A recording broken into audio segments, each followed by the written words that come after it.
partners tying next season flies in an effort to reach the talent of his level.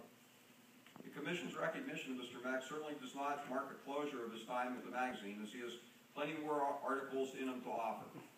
Moreover, it justly serves to show the Commission's gratitude for Mr. Meck's contributions of more than 40 years in making us all better anglers and inviting others to give fishing a try. So I'd ask Charlie to join me at the podium, and I believe Ted or Lenny may have a few things to say.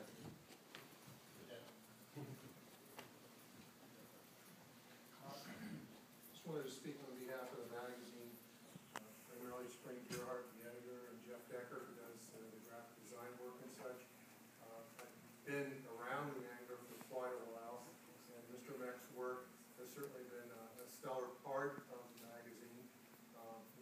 Given the fact that it's more than 40 years, it's probably much overdue in terms of the award, but I think it's an honor that with Mr. Meck being the first recipient of the Confluence Award, and knowing what other contributors we have, it's justified. And I thank him for being here today as well as accepting the award. Thank you, sir. Thank you.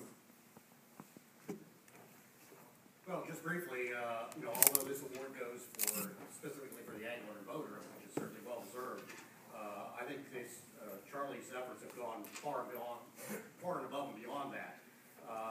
The running joke between Charlie and I is, Charlie, do you have another book coming out anytime soon? And your answer is? Yes. Okay.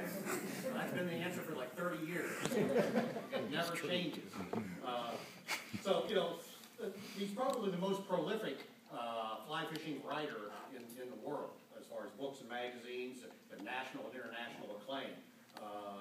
I don't know anybody else I don't even know how many books he's written, much less how many articles he's 15. kept track. I haven't.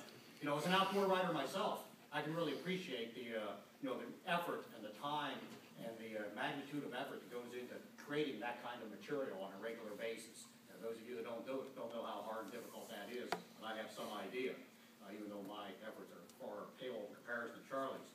And what's more important about that is not just what he's promoted for fly fishing or people who wanted to get involved in a different type angle of the sport, but what he's promoted is ecotourism in Pennsylvania. And that's dollars in the economy of this state. I don't know how many times I've gone on a fishing trip somewhere, and I've gone past a vehicle and just casually happened to look in the window, and I lost track how many times I've seen one of Charlie's books sit open on the seat, from not just Pennsylvania, from all over the country. And when I see that, I actually look a little closer because I want to see if they have the page open with my photograph on it. But that's another story. So it's not just his contributions there, but I think the impact he's had across the state and what he's done for this state go far beyond just the contributions to the angler alone, although that's certainly part of it.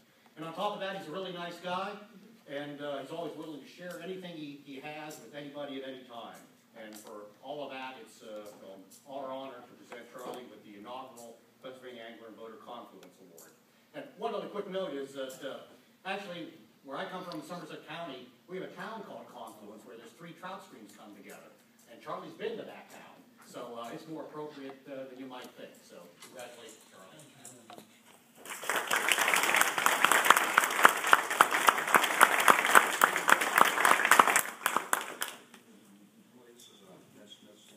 Oh, wow.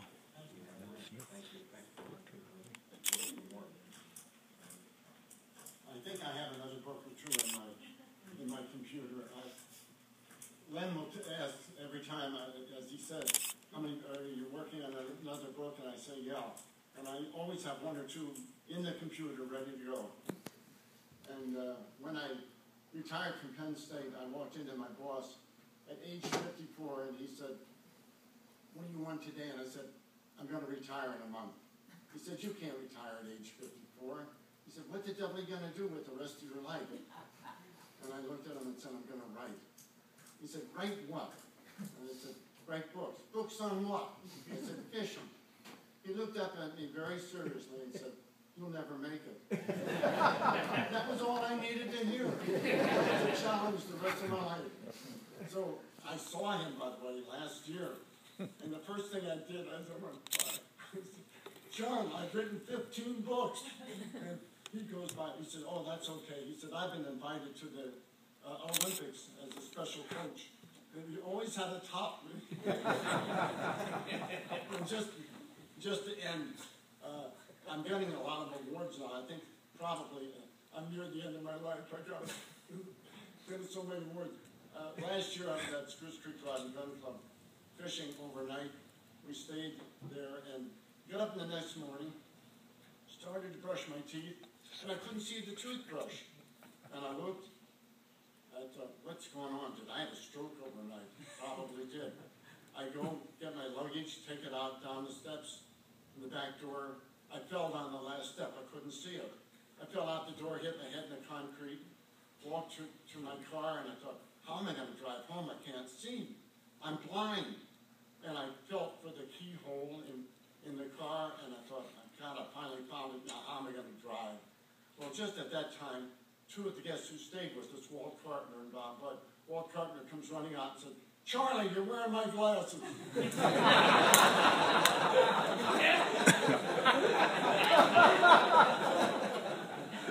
God I saw the rest of the way.